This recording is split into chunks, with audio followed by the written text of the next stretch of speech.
The story begins when a posh magic school by the name Alzano Imperial Magic Academy is shown. We see two girls named Sistine and Rumia who can perform magic. However, they are prohibited from performing magic outside school. Sistine tells Rumia that a new substitute teacher will start teaching them today. Suddenly, a boy is about to strike them, but before that, Sistine casts a magic spell on him which throws him far away. But when he returns, he is completely drenched and his name is Glenridak. The girls make a quick apology and then leave. Teacher Hurley is not very pleased about the new teacher joining the school because of his inexperience. He confronts the headmaster and tells him that he shouldn't have listened to Celica, who is responsible for bringing up the new teacher. Then we see students waiting for the new teacher in the class, and the teacher is none other than Glenridak. He seems not very interested in teaching and tells the students to study on their own. The students are really uncomfortable because he doesn't answer any questions and says he doesn't know anything. Basically, till the end his class is really disappointing. Glen has lunch with Sistine and Rumia and teases Sistine a lot. We see Glen meeting Celica and tells her that he is not at all interested in teaching, to which Celica threatens him to whatever she is saying. Sistine then challenges Glen to a magic duel. Sistine belongs to a very wealthy family and is very intelligent. She strikes him repeatedly with a shock bolt, which is the lowest form of magic, and to her surprise Glen is struck down on the ground without any effort. All the students cry in dismay about the quality of teacher they have. The next day is the same. Glen is not all interested in teaching his students. Sistine and Rumia are furious. Glen asks them why they are studying magic. There is no use in studying magic. It cannot give you food or make you any richer. He further says that magic can only cause destruction and take lives. Sistine is really upset. She strikes him and leaves the class. Glen finds Rumia in a magic lab studying a magic circle. He tells him that the lab is not for personal use, to which she replies that she is learning some high-level magic. He helps her out in completing her task, and Rumia is surprised. Glen reminisces as a child he also was so excited to learn magic. Rumia tells her that Sistine's grandfather is a great magician, and he once saved her life. The next day, Glen comes to the classroom, and the students mock him for being a third-rate mage. He then tells them that their basic magical knowledge is not clear. He then tells them how to perform a shock bolt effectively, to which the students say anybody can do that. He then teaches them 5 effective ways in which the spell can be used. Also how to change the direction of that spell.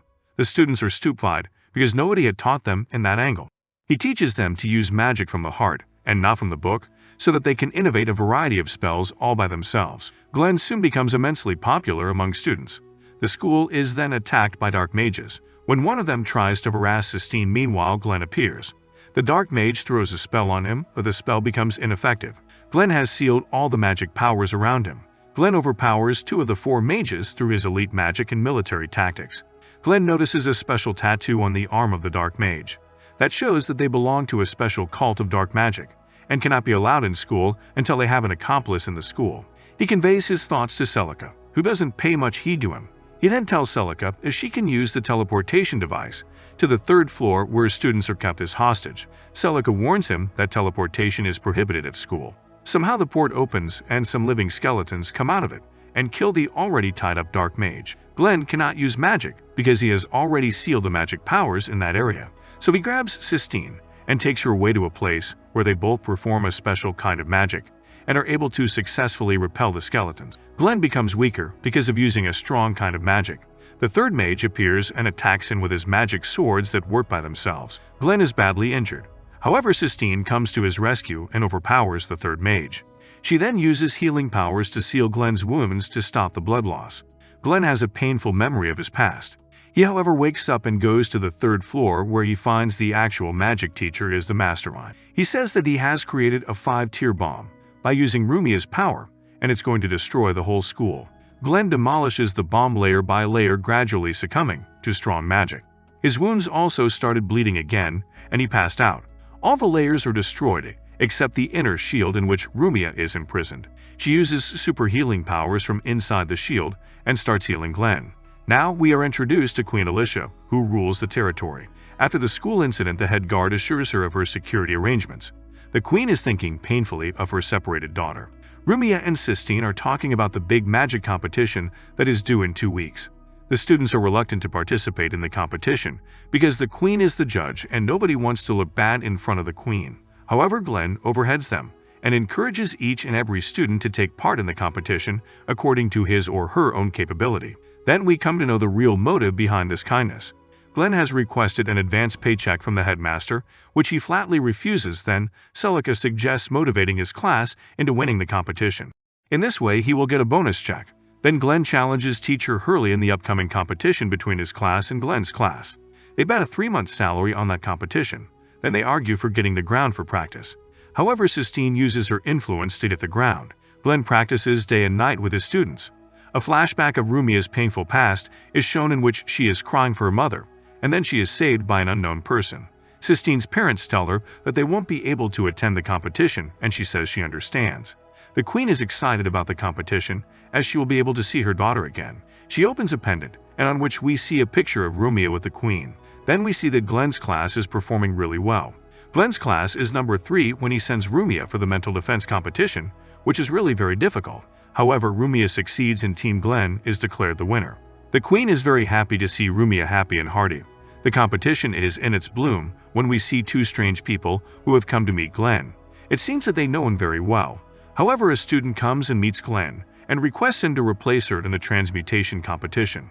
Glenn motivates her and transmutes himself into Rumia. The girl is stunned at such a perfect transformation. Glenn tells her to practice hard. Then, Sistine appears and offers him lunch thinking that he is Rumia. Now the guy is so starved that he actually pounces and eats like he has not seen food before. Then the real Rumia appears, and on seeing that Sistine recites a transmutation spell, and Glenn comes to his normal form. Sistine kicks him hard, and he is thrown into a place far from the academy. Then Rumia appears and brings him some lunch, and tells him that a special person has made those sandwiches for him. And guess who's that special person? It's no other than Sistine. Then the queen appears in front of Glenn and apologizes for sacking him from the royal army. At the palace, the royal guard is frantic when he finds that the queen is absent.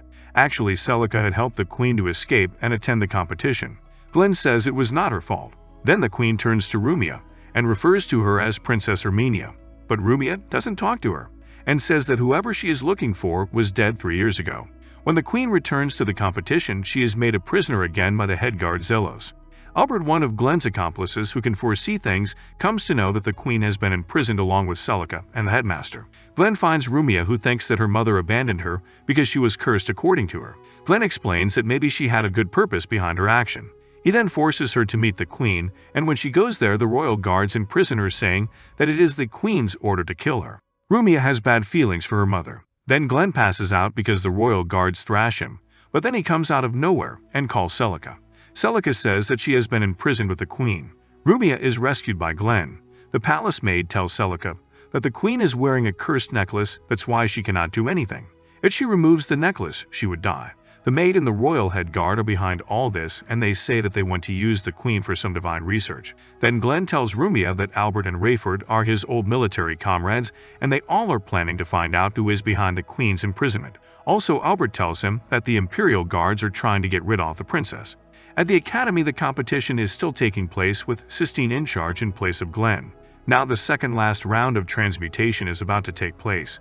Teacher Hurley's student becomes a dragon. Then Albert and Rayford take charge of Glenn's class, as Glenn is protecting Rumia from the imperial guards. And then Glenn's student, who was at first nervous, becomes a beautiful angel guided by Albert and wins this round. Then the final round of magic duels takes place. Meanwhile, Albert is still fleeing the palace with Rumia. The head guard orders the imperial guards to kill the princess.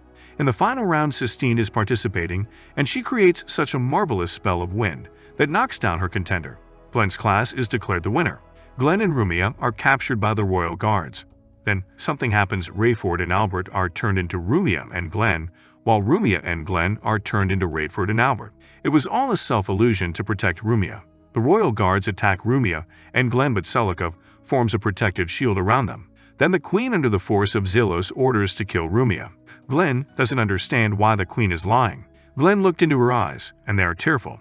Also, Celica empathizes with Glenn that the queen cannot do or say anything. He has to think of something fast. Glenn asks the queen to remove the cursed necklace, which at first she doesn't because Zelos is closely watching her. Then Glenn distracts Zelos and she removes it, and the curse is broken. But the curse didn't activate because Glenn used Fool Arcana Thick card to seal the magical powers. The maid tells Albert that she is here for the Akashic records. Rumia remembers that 3 years ago, the man who saved her was Glenn. Rayford joins the school as Rumia's bodyguard. She becomes very popular with students, but she introduces herself as Glenn's former girlfriend. Sistine is very upset on hearing this.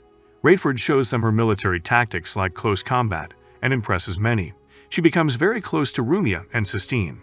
Glenn plans a beach picnic for his students in Seleucus, says he'll win the best teacher award for sure. They go to a beach and Albert is also there pretending to be a shopkeeper. Then the whole day they have fun playing volleyball. The boys at night decide to snoop in the girls' room, but Glenn playfully thrashes them down. Glenn sees Rayford, Sistine and Rumia having fun at the beach. He remembers Albert telling him to keep a close watch on Rayford, as he still didn't trust her. Later Rayford comes to Glenn and asks him why he left her. She couldn't live without him. She also blames Rumia and Sistine for separating them. The chief maid is seen talking to an unknown boy, and they are both talking about a secret plan. Glenn takes his class in a research academy for learning purposes. Rayford is estranged from her friends. They visit a room where it is being researched how to resurrect the magical creatures. Rumia says it is not the right thing to do. However, Glenn says that for resurrection memory, genetic code and stem cells are required, to which the host says the resurrection process is still not guaranteed. However, students make a fruitful visit to the museum and gallery and afterwards head to the hotel for the night. Rayford is still not talking to Sistine and Rumia. Glenn tells them to go ahead, he will talk to her. Rayford's brother comes and talks to her. Rayford is surprised to see him because he died long ago. He explains that the dark mages resurrected him, and in order to live longer, Rayford must help him capture Rumia and Sistine. Albert overhears this. However, the chief maid attacks him, and both have a bottle. Albert diminishes her, but she is a dark mage and resurrects herself. Her job is to distract Albert, so that Rayford and her brother could do their assigned job. However, Glenn comes to stop the brother-sister duo, but Rayford pierces a sword through him and goes to abduct Rumia. Glenn is then saved by Albert. Rumia is abducted by Rayford and Sistine's mind freezes. She then goes to Albert where Albert and she try to heal Glenn. Soon we see Rumia hanging by a rope and white magic is being sucked out of her for some divine power. Rayford is watching this, but is upset, but her brother is continuously manipulating her mind. Meanwhile, Glenn is completely healed and Albert is really furious at Rayford and tells Glenn to kill her with a gun. They leave Sistine sleeping peacefully and go to the place Albert has tracked through small devices. He's slyly attached to the maid in Rumia. Then we see that the head of the research academy is also involved in this evil doing. He first sends alchemy beasts to fight Albert and Glenn, then he himself transforms into a monster and fights them. Albert keeps him busy. Glenn says that Rayford was actually a clone made by 3 powerful mages. One of them was evil and killed his 3 accomplices. However, 2 of the good mages, the brother and sister, before dying put their memories into Rayford, so that's why she thinks that she has a brother. Then through Rumia's white magic, 3 clones of Rayford are created and attack Glenn. But then after much motivation, the real Rayford kicks the clones and Glenn threatens Rayford's so-called brother with a gun and tells him never to return. Albert also overpowers his adversary and they all return to the hotel in the morning. Soon everything returns to normal, and we see Sistine going to the library and Celica telling her that Sistine's grandmother was a great witch and she has done a lot of research in Asian magic. Then we see Celica going to the underground part of the library and practicing Asian magic. Meanwhile, the chief maid is seen talking to the main mastermind who is still unknown. A new teacher comes to the school and introduces himself as Sistine's fiancé, Leos. He teaches about magic that can be used in war and fights. Sistine doesn't approve of that much. Then Leos takes Sistine away to talk in private. He tells her that she shouldn't waste time in learning Asian magic because it's a sheer waste of time. Sistine asks if she could get some time before marriage to study Asian magic. The guy refuses. Glenn, who is eavesdropping with Rumia and Rayford, comes in the middle and says that a girl should be allowed to do whatever she wants. Then Sistine tells Leos that she is already engaged to Glenn, so she has nothing to do with him. Glenn also agrees with her and challenges Leos to a duel, but the new guy refuses and says he is here for another purpose. Leos is talking to some strange person about a secret plan they're about to execute. Glenn's team and Leo's team are having a military competition. Leos is using a 3-person strategy, while Glenn is using a 2-person strategy. He also uses various traps to defeat the opposing team. Also, he has Rayford in his time, who is a military expert. So eventually Glenn's team wins. Leos is furious and starts yelling at his students. Glenn repetitively says that he wants to marry Sistine for money. Sistine is really upset. Rumia explains that he is just bluffing, otherwise he is a real gem. Leos challenges Glenn to another duel the next day and says that if he loses he will leave school. Glenn agrees.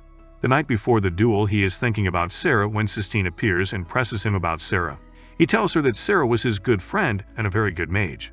Sarah looked exactly like Sistine. She then became a mage in the army and during a fight she was killed. He further clarifies that he doesn't want to marry Sistine, but he only wants to help her pursue her dreams. Leos appears and tells Sistine about Glenn's past, and that he had done a lot of misdeeds in the past. He then overpowers Glenn with his alchemy magic, and tells Glenn to be prepared for a powerful duel the next day. Sistine has been threatened by Leos to marry him. He says that he doesn't love her, but has other intentions. Rumia tells Glenn about the sudden marriage, and he assures her to leave everything to him. Then the day of the wedding arrives, and in time reaches Glenn and throws a smoke bomb towards the groom and swipes Sistine away. Then all of them are attacked by the zombies. At the church, Albert and his colleagues drive them away. Sistine and Glenn are also attacked by zombies, but Glenn tries to protect Sistine. Sistine is scared seeing Glenn fighting so violently with the zombies. Then Leos appears and his true identity is shown. He is actually that unknown stranger, the main mastermind known as Justice Jadis Lofan. He has the purpose of murdering all the important mages in the world. He is basically after the Akashic records, the power to rule over the varied principles of this world, and he can only have it by defeating Glenn. Both Glenn and Jadis have a battle. Sistine also appears, and both of them battle Jadis. Then a final punch of Glenn's knocks Jadis over, but he vows to return and fulfill his goals.